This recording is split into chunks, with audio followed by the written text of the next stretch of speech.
যদি কোনো ব্যক্তিকে আপনারা বশ করতে চাইছেন বা চান সেই ব্যক্তি আপনার কথা মতো চলুক বা আপনার কথা শুনুক, বা দীর্ঘদিন আপনার সাথে খুব ভালো সম্পর্ক ছিল, এখন আপনাকে সমস্ত জায়গা থেকে ব্লক করে দিয়েছে বা আনফ্রেন্ড করে দিয়েছে, সেক্ষেত্রে আপনারা এই উপায়টি করলে কিন্তু 100% রেজাল্ট পাবেন। আপনারা কি করবেন, একটা জায়ফল নিয়ে নেবেন, ডান হাতে মুঠো করে সেই জায়ফলটা নিয়ে আপনারা সেই ব্যক্তির নাম 3বার স্মরণ করবেন বা বলবেন, বলে আপনারা 3বার ফু দেবেন।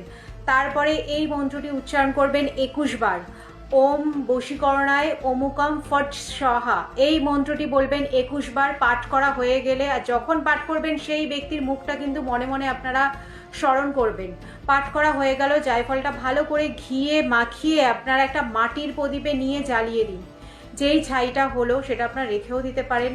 আর সেই ছাইটা নিয়ে আপনারা কোনোভাবে তিলক কেটে যদি সেই ব্যক্তির সামনে যেতে পারেন, সেই ব্যক্তি কিন্তু 100% আপনার বশে বশীভূত হবে। ছোট্ট একটা উপায়, যারা চাইছেন দীর্ঘদিন আপনাদের সম্পর্ক ভালো ছিল, এখন নানান জায়গা থেকে আপনাদের ব্লক করে দিয়েছে, সেক্ষেত্রে যদি আপনারা এই উপায়টি করেন, খুব ভালো রেজাল্ট।